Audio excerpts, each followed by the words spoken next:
replaced his currency, replaced the dollar and the euro. That seems like that's just intentionally inflammatory. We don't need to replace the euro and the dollar. Bankers are going to be upset about replacing the euro and the dollar. I don't think it's going to happen, and not in the next decade or 2 decades, so we don't need to get wrapped around the axle on that. So you can leave Visa and MasterCard alone. You can leave the dollar and the euro alone. We can agree to pay taxes.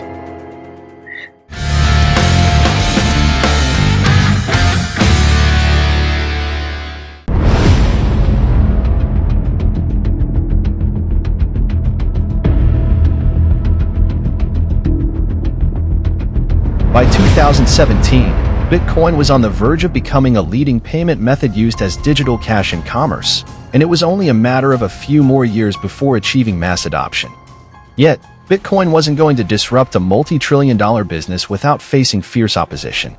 Just like any other independent and disruptive technology, a plan had to be devised to halt the rise of Bitcoin by the powerful interests that felt the threat to their business. Bitcoin, a decentralized network with no entity in control, had no apparent vulnerabilities to exploit, but it had to be stopped regardless. There had to be some form of control to tame the beast that was aiming to alter the balance of global power, the staggering force that empowered individuals no matter the region and social status. Bitcoin was empowering everyone, and this was the main concern.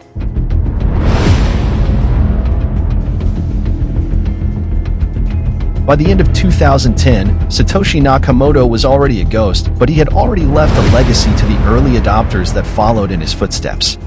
Satoshi left behind the white paper and directions on the course of the Bitcoin financial revolution, instructions that would place Bitcoin as a competitor next Visa, MasterCard, and PayPal, and as a new form of money that rendered central banks obsolete.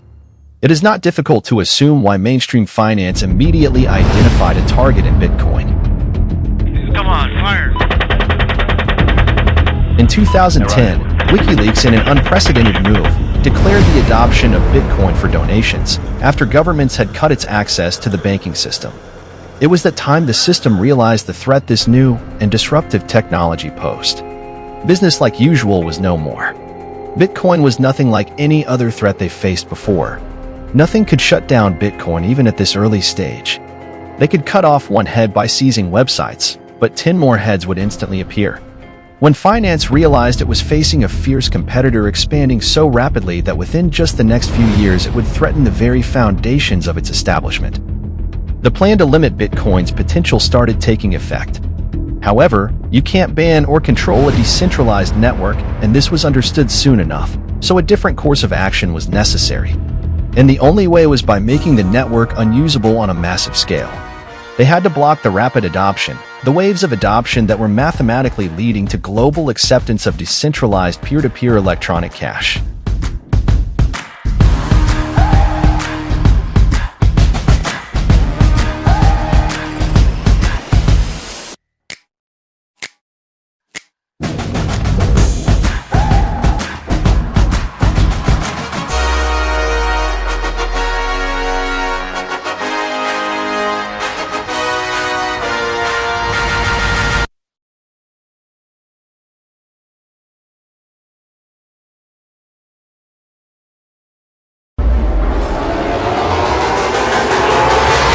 Some of what you just described, the need to move money from place to place, the cost of doing so, the overhead, as you put it, makes me think, believe it or not, of Bitcoin, because some people have said, hey, Bitcoin is the answer to those problems. Are you a believer?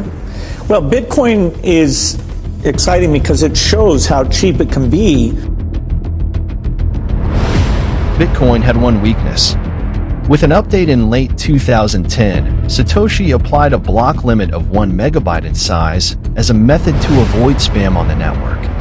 This 1 megabyte block size limit was supposed to be increased within a few years, yet that never happened.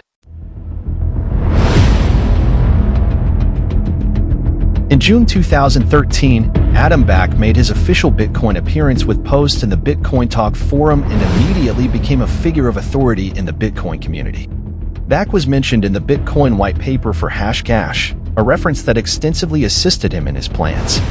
He immediately pointed out his view on the Bitcoin code and how his work with Hashcash had played a crucial role in the development of Bitcoin.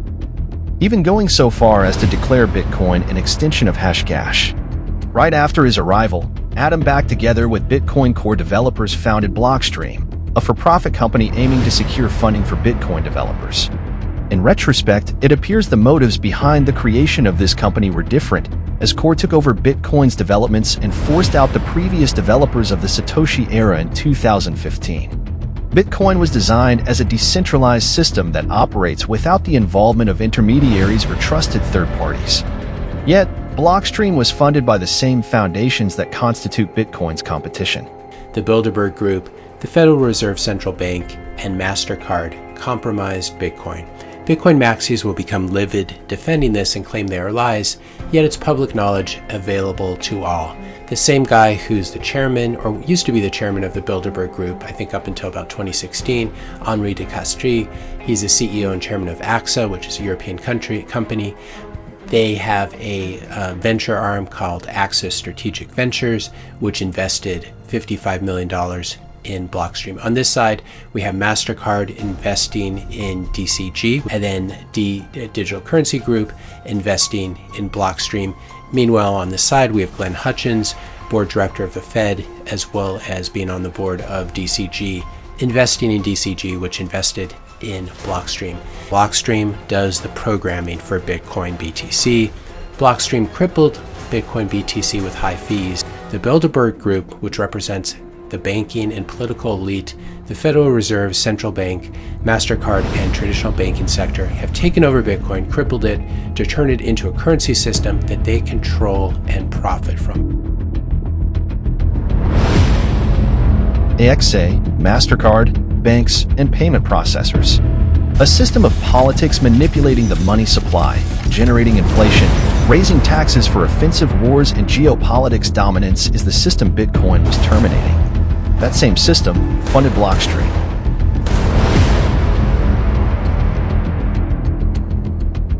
During the block size debate, supporters of small blocks were constantly sending out mixed messages to generate confusion and obfuscate true intentions. Gaslighting tactics were enforced with no intention of increasing the block size limit. The responses and arguments by the BTC side entirely contradicted the white paper, Bitcoin fundamentals, and the original intention of peer-to-peer electronic cash. Now, here's the thing. This is now a confidence game, right? There is no real utility in this. Who is using Bitcoin today? In which way? And what plans are there for the future? Is El Salvador a successful example? Even by forcing the acceptance of Bitcoin through the Lightning Network, no adoption is visible in El Salvador. Lightning is not a viable solution. The only way the end user can use the Lightning Network is through custodial wallets that already dominate transactions. Strike, Chivo, wallet of Satoshi. When was it that Satoshi suggested Bitcoin would require trusted third parties to control the transactions? The white paper specifically explains how Bitcoin renders all trusted third parties obsolete. Yet, it is the maximalists that brought them all back. All custodial wallets are censorable. They can freeze any amount and exclude any individual from the financial system. How is this supposed to be providing censorship resistance and a response to the failures of the banks? Custodial Lightning is not Bitcoin, and Lightning is unable to scale either without a larger block size limit, which is 133 megabytes per the Lightning white paper. Users of custodial LN services don't have access to private keys. In the middle of the network,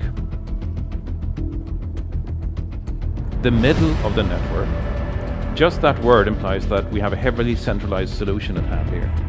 In the middle of the network, you have really heavy-duty data centers. And they were illustrated as banks, probably the NSA, a couple of other people. Most of them benevolent, some of them adversarial. Financial hubs are already controlling the Lightning Network. Furthermore, running an LN node is impractical, as high on-chain fees do not allow opening and closing channels. Custodial Lightning does not allow extracting private keys and will soon demand full KYC. Therefore, LN is no different from using a mobile bank application or PayPal. Yet, even these apps are more efficient and user-friendly today than Lightning. Sailor promotes regulations, KYC AML compliance, and custodial wallets, and the BTC fans are cheering, waiting for one more price pump by institutional liquidity, disregarding the dire situation Bitcoin has entered.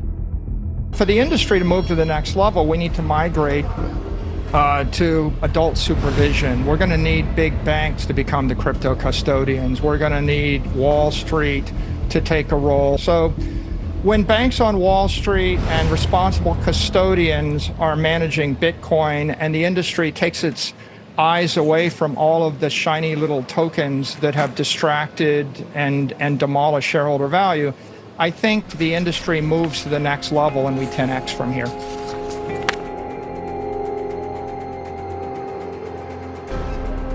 Decentralization secures a tamper-proof network and transactional censorship resistance. Yet, with the BTC version of Bitcoin, censorship resistance becomes a luxury only a few can afford. Why do maximalists promote that everyone should run their own node while Satoshi never intended this? The reason is to choke the network and make it unusable with a low block size limit, forcing high fees, aiming to reduce Bitcoin's disruptive monetary potential. And if Bitcoin takes over, we are all in a world of hell. They're traded individual to individual. For more than 100 years, banks have been inserting themselves between individuals in the financial system and taking a cut. Bitcoin in the BTC version is opposing financial freedom. Under Blockstream, Bitcoin is submitted to the banking system. Saylor suggests that we should not upset the banks, and BTC maximalists cheer. We watch modern Bitcoin thought leaders telling us how Bitcoin was never about payments, never a cryptocurrency, never aimed for mass adoption as P2P cash, and was not for the people who live with less than $2 per day. Bitcoin's rapid adoption was halted. It was rendered unusable on a massive scale with bottlenecks like RBF, 1 megabyte limit, SegWit, LN, and custodial mechanisms that stripped it of its revolutionary principles. We continue to see institutions in Europe, in the Mideast, in the US, who haven't gotten involved yet, looking at this as an opportunity. And they're not diving with 2 feet right now because people that work in institutions are a little more cautious. But once we get balance, once we get equilibrium and start a new narrative, they'll be back. The global financial system is mired in stagnation. Inefficient legacy systems have been burdening the world's economies for decades with unnecessary bureaucracy, complexity, and risk. The same system is now in control of Bitcoin, having reversed adoption and diverted the project from its original purpose. The dominant version of Bitcoin deviated from its original purpose of challenging the inefficient and corrupt legacy financial system and ended up becoming a part of it.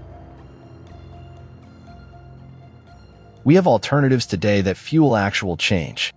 We believe that Bitcoin should serve the people, and we are striving to transform industries and open up whole new economies.